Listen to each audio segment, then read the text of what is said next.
Hey, everybody, welcome to another episode of the OIG Roundtable. Thanks again. I always want to thank people for tuning into our weekly podcast, whether you catch that podcast on our newsletter as a link, or if you subscribe on LinkedIn to us and you get it off of LinkedIn or something along those lines, or wherever you get it. If you get it on Spotify, if you get it off of one of the other services, YouTube or what have you, we always appreciate you tuning in. And we really do take the comments, criticisms, and suggestions to heart, and we appreciate that.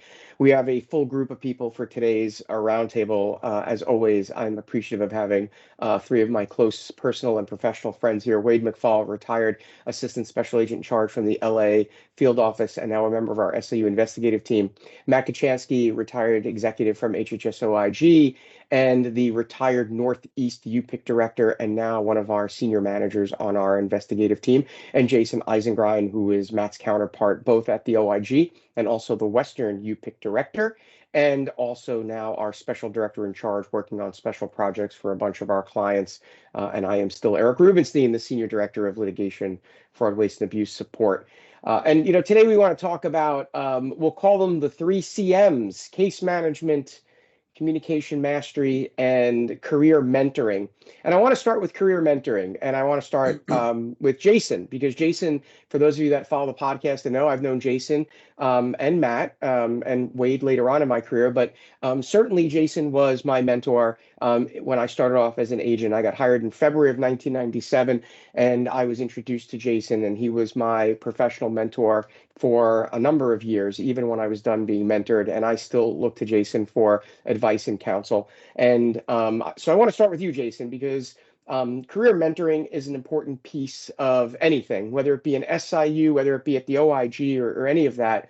Um, and I can't ever think of any better way to have been trained on the basics of the job. And I was fortunate enough to have been a mentor to, a countless number of agents. I really lost track of the number of people that I mentored in my 25 years at OIG or so. And to me, mentoring was an important thing. It taught me the foundations of what I needed to learn to be an agent. And then I took that to heart when I was mentoring people. It was, to me, the most important thing that I did at the OIG, because it helped to create the environment by which others would hopefully be successful as well, to create that foundation. But it really doesn't start or end with the 1 year probation or the new hire or anything like that.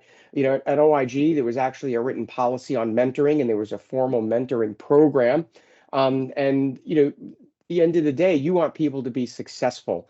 The agency wants you to be successful. The organization where you work wants you to be successful. You were hired for a reason. And so mentoring doesn't just end when you're done with your 1 year or the checklist. And the fact that there should be ongoing mentoring and ongoing training in that, and the prospect of there being a standard operating procedure or a policy or just some guide really does set a positive foundation going forward. So I want to get some thoughts from you about sort of how you saw yourself as a mentor, both at OIG and then through all of your progression through OIG, and then even moving on to some of your other positions that you had, particularly at the UPIC and even now. The mentoring piece is something that you can't ever negate, and career mentoring, the first CM we're going to talk about, is an important piece of that. Thank you, Eric. And first and foremost, mentoring is a two-way street. By no means was this just Jaysen providing Eric with some information to be successful at his new position. It was also very enlightening to me. He has experiences that he brought to that job. For instance, he worked for U.S. probation for a period of time, a lot of written reports there. And frankly, as I started reviewing Eric's work product, it was teaching me some things that I needed to more finely tune. So it's definitely a two-way street. The second thing about mentoring is that it does need to be official. And I hate to, have to throw a wet blanket on anything as positive as mentoring, because it is 100% needed in every organization. So that said, though, I can tell you that there were more than a few times that people would come to me were mentors and say like, well, is there additional compensation for mentoring? What is my responsibility for mentoring? And so you need to have a program, and it needs to be part of the the onboarding process. So, for instance, um, in a job interview, I'd be asking someone, what do they think about mentoring? And get a feel for right there. Are they going to be able to do that? Because there are some people that can, operate very independently, but not so much so in groups. And certainly mentoring is a group. Uh, the other thing that I think is really important about mentoring is that it's a quality assurance measure. So, obviously there are terms of art in our industry, such as peer review, and more or less that's what mentoring is. And it gives an opportunity to intervene in nonconformities and process improvements at an early stage and at a ground level. So I'll leave it there because I feel that groups are doing this now more and more informally, but I still think there needs to be a more formal approach to it. That's a good point, right? I mean, because part of that is also going to be to establish basic metrics of competence. At OIG, when you were a new agent, some of the things that you were required to do in that first year to have success were really going to be things that your mentor needed to help facilitate, right? Being the affiant on a search warrant, testifying in grand jury, being the team leader on an arrest or a search warrant or something like that. Um, those are important pieces of the puzzle that a senior person needs to be the guide to get you from point A to point B, right? I mean, as a new employee, you don't know where the executive washroom is, right? So you need someone to hold your hand and get you from point A to to point B. The one thing that you had said early on in my mentoring, and I remember a lot of the Eisengrindisms, as everybody likes to call them, is you would constantly remind me that you were my guide. You weren't my boss, you weren't my supervisor, you weren't my manager, you were my guide. And if I chose to take your advice, it would be beneficial. If I chose not to take your advice, it would be detrimental, but that was a path that I was looking to take. And I'll never forget one of my first interview reports I wrote up. You had a lot of comments. There was a lot of red. And I remember you said, "Don't worry, red is the color of hope. I hope you do better next time." And there's truth in that, because while I know I was a good writer from my previous job at the probation department, I knew I was a good writer, but it's not about being a good writer. It's learning how to write for your audience. And the greatest of writers still need to be educated on that. So it really is. And the two-way street is true. I learned a lot over the years during my mentoring time as well. And you do take a lot from that. You become introspective. You learn a lot about yourself along the way, and maybe learn how to, deal with different people in different ways. So it isn't an evolution, but you're 100% right. It certainly does need to be something that is formalized, so that there are metrics that people can learn to grow from within those metrics. And so, from there, I want to go to you, because part of that is, in the mentoring process, is the next CM, which is communication mastery, and being able to be a master communicator, is, in the mentoring process, in the investigative process, in the case presentation process. It's being able to impart your thoughts in a salient manner, but also being able to understand who that audience is, right? And you're a great example, because you've been in as an OIG agent and then as a supervisor, so you're having to communicate upwards to management. And then as a manager, as an ASAC, you're kind of, it's like the old commercial, my dream is to claw my way to middle management. You've got to deal with it from the bottom. You've got to deal with it from the top. And then even now, in the SIU space, it's an entirely different world, where you're having to interact with the leadership of the SIU team, the Medicaid fraud control units, the Medicaid fraud division, the single state payers. Like it's in one day, while your job may not be different, the number of hats you're wearing on how you communicate will certainly shift. Yeah, definitely. And I think one of the key elements to communication, going back to the OIG days, like you mentioned, is know your audience.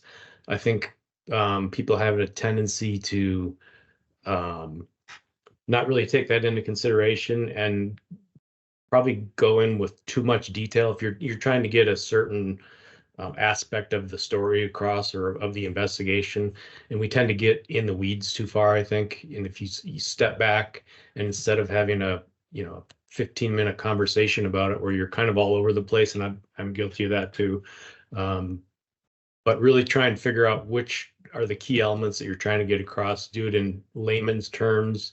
We used to say, like, treat your audience like they're like at a 8th grade level. You don't need to use big words. You don't need to impress them with all this stuff. You're just trying to get whatever it is you're trying to get across in like plain language. Yeah. One of the things that I've been doing lately is when I'm getting ready to have a conversation with someone. For example, if we have like, for example, I was on the phone this morning with a law firm about a project, and it was very complicated. It was a 45-minute conversation, and when I say conversation, I mean the lawyer explaining what the issue was 45 minutes. Very, very complicated. I now need to impart that information to someone else about doing this project. And so what I did was I took my 4 pages of notes and I honed it down to 6 bullet points so that when I have my conversation, I can have a really pointed conversation. And I think, for me, some of my takeaways in communication mastery is sometimes sitting down, having a thought process, and not being short-sighted or long-sighted by having a note in front of me. I used to always think, like, if I didn't have something in front of me, was somebody going to think that I didn't have command of the topic or of the broader subject? And what I've really come to learn over the years is that you can have amazing command of the subject and the topic. It'll come out organically, but having some bullet points that point you in the direction, so that another Eisengrindism is, I always like to listen to the first 45 minutes of Jaysen's 10-minute story, is that so you don't have to have that happen. And I am guilty of it. I am as Jaysen Eisengrind made me.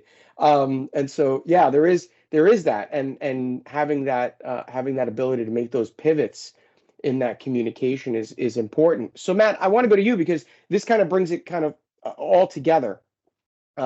The third CM, and these are not in any particular order, but the third CM is case management. And case management really does incorporate mastering communication to be able to impart your thoughts, right? Get them out and get your responses. It really is that career mentoring. It's that going back and speaking to the subject matter experts on things and being able to understand, where in the timeline your cases are, and being able to appropriately master that case management. Absolutely. Yeah. Case management is sort of a misnomer. It is actually people management. It's SIU management. The cases being the focal point or the product that group is putting forth. And that involves good communication throughout, the ability to write and speak well and synthesize information and put it together in a package, as well as to be able to teach people to do that, to mentor them as to what are the expectations and how do you do that. But case management in its purest form is both individual case management and case load management. It's the individual's responsibility and it's the manager's responsibility to be able to manage an individual's caseload to make sure that they have what they can handle. They're handling things that they're known subject matter experts in, and not flailing at something they don't know anything about.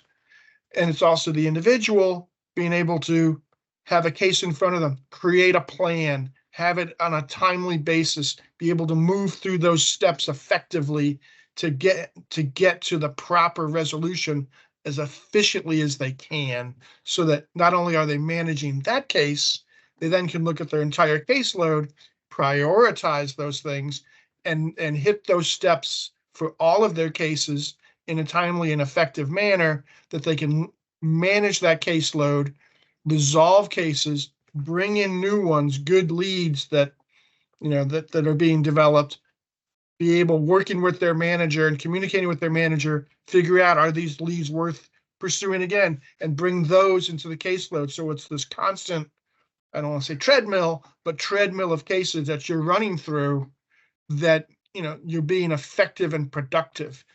Doing that as an individual is great. The manager needs to see that happen on the holistic level for all of the investigators that are assigned to an SIU, that all of them are having that type of success. It brings to mind, and I think particularly we see this with some of our smaller and our small to medium sized plans, and I'm not even sure what the real definition is of a small or a small to medium plan, but I think one of the things that we typically see is that when you take all three of these CMs, case management, career mentoring, and communication mastery, that in smaller groups, you would think that those three areas would be as equally as effective as they are in maybe a large SIU or a large organization, which has like a huge infrastructure. And what we find is that across the board, the problems that exist across the board, that particularly in the larger organizations where people can be kind of swallowed up in the largeness of the organization. And is the mentoring really there? Is the career mentoring really there?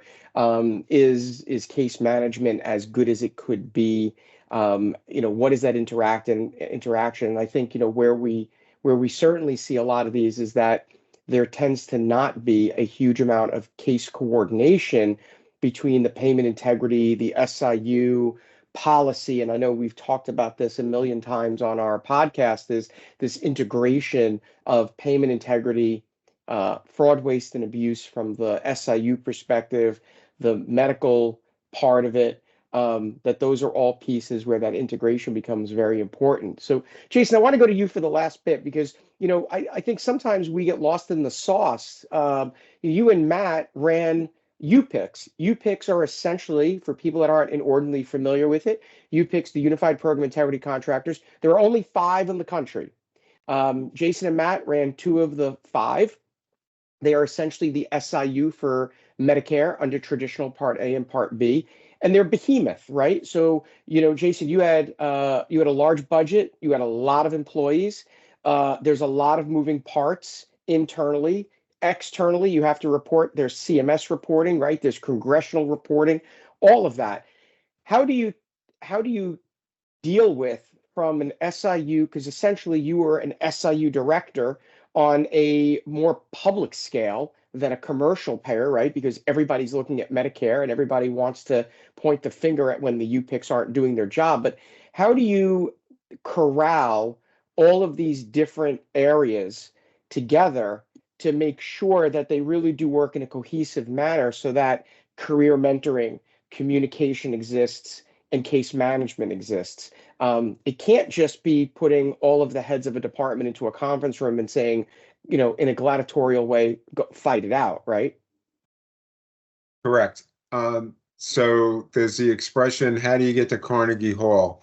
Practice, practice, practice. So training and development, staff development, it I don't know. It reminds me, probably somewhat random, but it reminds me of building a new house, and everyone waits to the end to do the landscaping, and then the budget is all eaten up by the other stuff, and there's no bushes out in front of this big, beautiful home.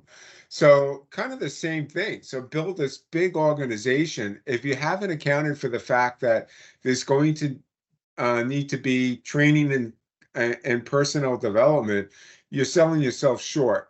So, look, I'm definitely someone who likes to do things myself. I mean, frankly, for the first, it was at least for the first 20 years of my federal career, I wanted nothing to do with supervising and directing anyone else. I really just wanted to do my own thing. And it's a great way to learn on your own and prove something to yourself and all of that, but it doesn't really help the organization grow. And the long and short of it is that at the point in time where you start to manage and direct other people, if you think the megalomania you've been enjoying for 20 years is going to sustain you through that part of your career, you're mistaken. You have to learn to have confidence in those that you're leading and directing, and that confidence comes from regular interaction, whether they are file reviews, whether they are formal meetings or informal meetings. And that goes back to the communication mastery, which, just as a side note to that, uh, that's a lot harder than it sounds, because there are some people that think that meetings are the bane of their existence, and then there are others that think that they are something that the devil delivered to the earth. So, how do you manage that across that wide spectrum? It's a work in progress for me, and I'm sure for most people, but you have to endure that to accomplish what it is that you need to do, which is have people that are working together. And everyone's going to get tired of the word team, of course, but you're satisfied that everyone truly is working as a team, because it is it's a force multiplier.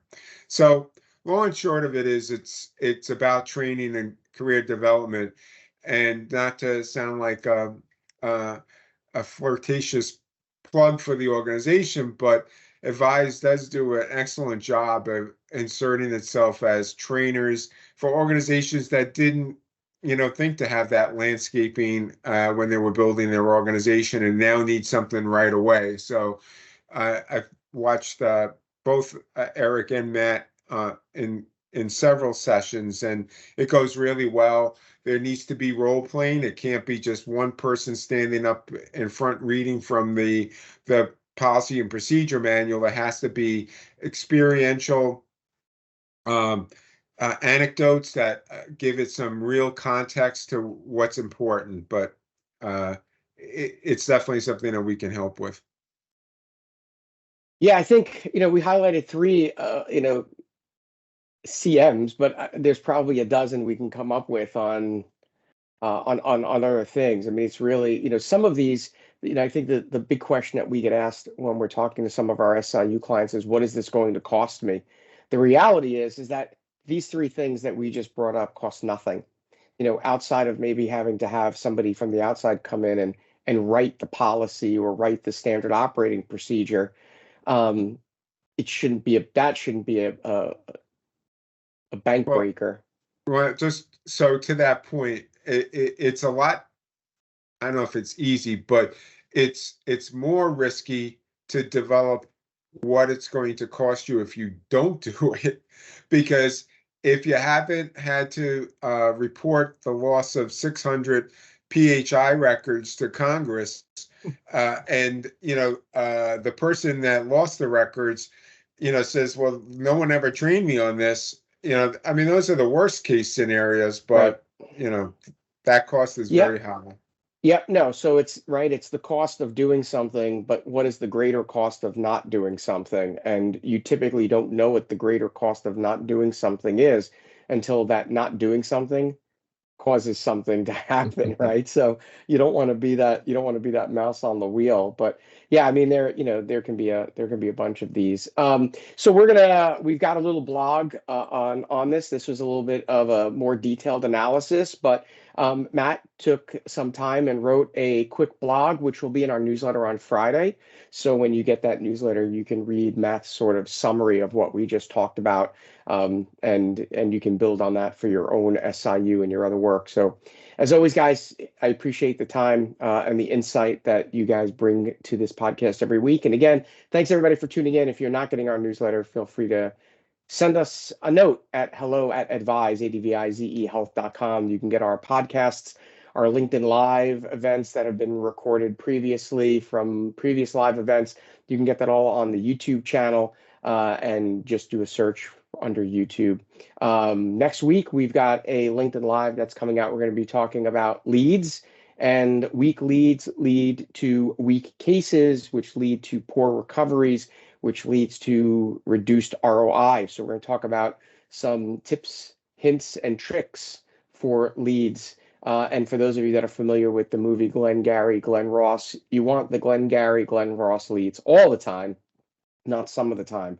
So weak leads don't get you where you need to be. And we'll talk a little bit about that a little bit more in the coming week. So as always, thanks again for tuning in. Thanks to the three of you, and we'll see you on the next OIG Roundtable.